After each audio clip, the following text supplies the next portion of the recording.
Hi, Pat Battle here with Living Web Farms, doing our next installment of our Resilience Daily series with the Organic Growers School. And today we're going to talk about some weeds that you're not going to see quite yet in your garden, but because we're in the greenhouse, they've come on early. And that's great because we can get them on your radar and you can be sure to harvest them when they're young and abundant. And both of these are wonderful because they are self-sowers and you'll be able to pick successions of them all summer long, and they're incredibly good for you. We have Galinsoga, we'll start with first. Galinsoga is a Latin American, South American, major food for the indigenous peoples of South America. It's incredibly nutritious. If you look up the nutrient contents of this, it's off the charts. Of course, high in things like vitamin A, and also significant protein, but lots of other nutrients in it. Really good for you in many, many ways. It's got a lot of names. It's known as Gallon Soldier. That's one of the nicer names. Also known as devil weed, summer devil, no business weed. The French called it German weed. The Germans called it French weed. And a lot of people really despise it because of its incredible ability to seed and cover the ground with plants. But if instead you think, oh, they made me another succession of succulent, incredibly delicious greens, then that's a major advantage. You know, I am thrilled to have this as a weed everywhere because I can harvest it endlessly and get tons of delicious summer greens, and it'll come on all summer long, one succession after another. And you just take the whole plant at this stage because more is going to come on.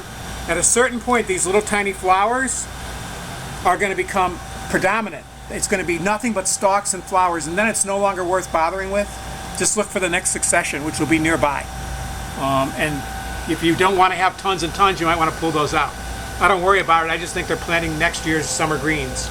Right next to it is another prolific self-seeder that's incredibly delicious for you, delicious and incredibly good for you, and it is Purslane. Purslane kind of looks like a jade plant, a prostrate jade plant, kind of the way the leaves look. Red stemmed real often, but not necessarily always. There is a cultivar or two of it. But it's a very common weed, does really well under corn. There's a wonderful book called Weeds, Guardians of the Soil that describes a young man getting into the science of weeds, realizing how good they were because as a kid he was hired to weed a cornfield and got instructed by the farmer to not weed half the field.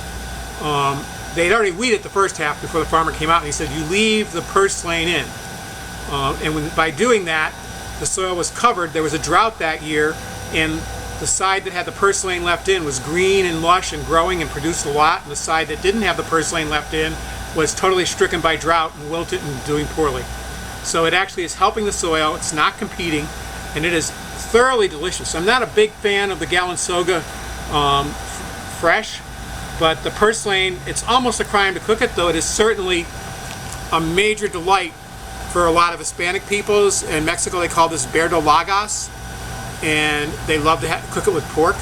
I really love to eat it fresh.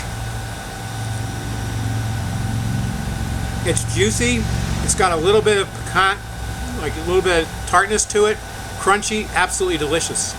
The stalks, I had a friend, Carol Clark, who selected for big thick stalks, and she'd read in Stalking the Wild Asparagus, Yul Gibbons' first foray for Americans of my generation into wild food, and he had a recipe in there for making pickles out of the stalks.